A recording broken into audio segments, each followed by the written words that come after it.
안녕하세요. 축복을 빼앗긴 에서가 탄식하고 분노합니다. 오늘 본문은 창세기 27장 30절에서 46절입니다. 30절, 이삭이 야곱에게 복을 다 빌어주었습니다. 야곱이 이삭 앞에서 나가자마자 사냥을 갔던 그의 형 에서가 막 돌아왔습니다. 야곱이 나가자마자 에서가 돌아왔다는 절묘한 타이밍은 하나님의 섭리로밖에 설명되지 않습니다. 비록 리브가와 야곱이 결코 정당화될 수 없는 방법을 썼지만 이 일을 통해 큰 자가 작은 자를 섬기리라는 하나님의 계획이 이루어져 가고 있음을 암시하는 것입니다. 34절, 에서가 아버지의 말을 듣고 크게 울부짖고 슬퍼하면서 아버지에게 말했습니다. 저를 축복해 주십시오. 내 아버지요. 제게도 축복해 주십시오. 울부짖다라는 동사는 오늘날 아랍인들이 큰 천둥 소리를 나타낼 때 쓰는 단어입니다. 슬퍼하다는 단어는 쑥과 같이 쓴 음식물을 가리킬 때 사용됩니다.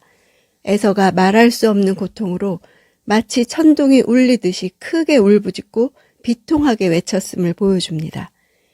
히브리서 12장 17절에서는 여러분이 알다시피 에서는 후에 복을 상속받고 싶어 했지만 거절당했습니다. 그가 눈물로 복을 구했지만 회개할 기회를 얻지 못했다라고 묘사하고 있습니다. 36절, 에서가 말했습니다. 그러니까 그의 이름을 야곱이라고 하지 않습니까?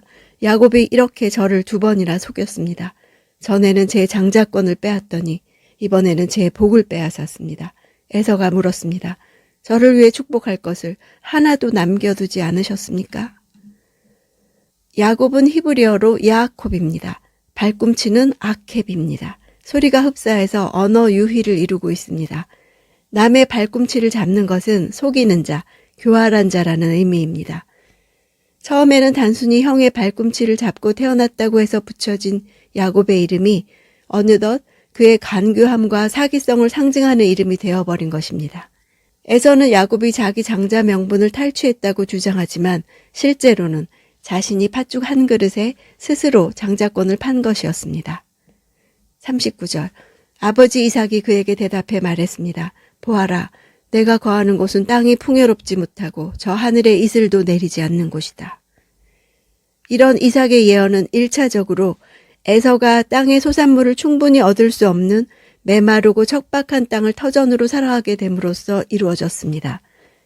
즉 실제로 훗날 에서와 그 자손들이 사해 동남쪽 세일산을 근거지로 세운 에돔 왕국에 거하게 되었는데 이 에돔 땅은 팔레스틴 주변 지역에서 가장 거칠고 메마른 땅이었습니다. 더 나아가서 이 예언은 영적으로는 에서와 그 후손이 하나님의 축복에서 영원히 분리될 것을 말해줍니다. 40절, 너는 칼을 의지해 살고 내 동생을 섬길 것이다. 그러나 내가 쉼없이 애쓰면 그가 씌운 멍에를 내 목에서 깨뜨려 버릴 것이다. 칼을 의지한다는 것은 칼을 생계수단으로 하여 살아갈 것을 예언한 말입니다. 실제로 에서와 후손인 에돔 족속들은 험준한 천연 요새 세일산에 성곽을 쌓아서 적의 공격에 대비하면서 밖으로는 주변 나라들에 대해 침략과 약탈을 일삼았습니다. 성경에도 선민 이스라엘과 에돔과의 전쟁 기사가 여러 번 나옵니다. 쉼없이 애쓰면 그가 씌운 멍에를 깨뜨려 버린다. 이 말은 에서가 힘을 기르면 그때서야 비로소 동생의 지배에서 벗어나게 될 것이란 뜻입니다.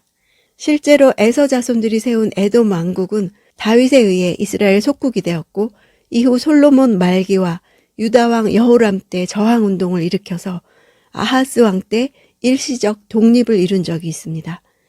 하지만 신구약 중간기 때 에돔은 요한 힐카누스에 의해 완전히 합병되었고 할례를 강요받아 할례를 행함으로써 민족성까지 거의 말살되고 말았습니다. 후에 예수님의 초림 전후에 이스라엘을 다스렸던 헤롯 왕은 이처럼 할례를 받아 이스라엘에 병합된 에돔 혈통을 가진 사람이었습니다. 41절, 에서는 자기 아버지가 야곱을 축복한 일로 야곱에게 앙심을 품고 혼잣말로 말했습니다. 내 아버지를 위해 애도해야 할 때가 머지 않았으니 때가 되면 내가 내 동생 야곱을 죽여버릴 테다. 이때 이삭은 죽을 때가 가까워 보였기 때문에 에서는 원수 갚을 날이 멀지 않았을 것으로 기대했습니다. 그러나 이삭은 40여 년을 더 살게 됩니다. 만일 에서가 자신의 뜻대로 할 수 있었다면 40년 후에라도 야곱을 죽였을 것입니다. 20년 후 야곱이 에서를 만났을 때에도 에서가 아직 이런 증오를 가지고 있었음을 알 수 있습니다. 42절, 맏아들 에서가 한 말을 리브가가 들었습니다. 리브가는 작은 아들 야곱을 불러 말했습니다. 내 형 에서가 너를 죽여 그 분을 풀려 하고 있다. 유대 전통은 리브가와 사라를 선지자로 봅니다. 하나님이 그들에게 계시하셨기 때문입니다. 에서가 남에게 알려지지 않은 마음을 품는데 그것이 리브가에게 계시되었습니다. 43절 44절, 그러니 내 아들아 내 말을 잘 들어라. 당장 하란에 있는 내 오빠 라반에게로 도망쳐서 내 형의 화가 가라앉을 때까지 당분간 거기 있어라. 당분간이란 단어는 구약 성경에서 오직 이곳과 창세기 29장 20절에 나옵니다. 야곱이 라헬을 사랑하는 까닭에 7년을 단지 며칠처럼 느껴졌다고 할 때 며칠처럼이 같은 단어입니다. 리브가는 야곱이 돌아오기 전에 자기가 죽을 것을 알지 못하고 잠깐 헤어질 줄 알았던 것입니다. 45절, 너에 대한 내 형의 화가 풀리고 내가 한 일을 그가 잊게 되면 내가 전가를 보내 거기에서 너를 돌아오게 하겠다. 내가 어떻게 너희 둘을 하루에 다 잃겠느냐. 히브리인들에게는 훗날 율법으로 제정된 고엘 제도가 있었습니다. 무고한 자를 죽일 경우 살인당한 자의 가까운 형제나 혈족이 무고하게 죽은 자를 대신해서 피해 보복을 해주는 제도였습니다. 만약 에서가 야곱을 죽이게 되면 에서 역시도 무고한 자의 목숨을 빼앗은 살인자가 되어 또 다른 혈족으로부터 피해 보복을 당해야만 했습니다. 이 경우 리브가는 한날 한시에 두 아들을 동시에 잃을 수밖에 없었습니다. 46절, 그 후 리브가가 이삭에게 말했습니다. 제가 이 햇사람의 딸들 때문에 살기 싫어집니다. 야곱이 만약 이들과 같은 햇사람의 딸들 가운데서 아내를 맞이하면 제가 무슨 즐거움으로 살겠습니까? 싫어지다 하는 단어는 혐오스러운 동물을 몸서리칠 정도로 싫어할 때에도 사용되는 표현입니다. 해쪽 속 며느리인 유딧과 바스맛에 대한 리브가의 미움이 얼마나 대단했는지를 짐작할 수 있습니다. 이 표현들은 하나님께서 철저하게 진멸하라고 명령하신 이방 민족들을 가리킬 때도 사용되었습니다. 결국 이방 며느리에 대한 리브가의 미움은 단순한 시어머니와 며느리 사이의 갈등 차원이 아니라 하나님의 구속 역사와 언약사적인 측면에서 생겨난 것임을 암시하고 있습니다. 에서가 울부짖는 것을 볼 때 야곱을 택한 하나님의 선택은 불공평하지 않나 하는 생각이 듭니다. 하나님의 선택은 불공평이 아니라 은혜이고 무책임이 아니라 부르심입니다. 선택의 결정권이 하나님께 있다는 것은 그분은 우리 모습과 무관하게 결정하셨다는 것입니다. 하나님을 거역하고 반역한 죄인을 정죄하지 않고 용서하겠다는 결정을 하셨기에 은혜입니다. 조건 없이 주신 것이기에 하나님 앞에서나 사람들 앞에서 자신을 주장할 수 있는 사람이 없습니다. 한 사람을 선택한 것이 다른 한 사람을 버렸다는 의미는 아닙니다. 택함받지 못한 사람 스스로 그런 길을 걸어갈 것을 아셨습니다. 그리스도 안에서 선택받은 것은 온 세상을 향한 하나님의 구원의 목적을 짊어지는 자가 되는 것입니다.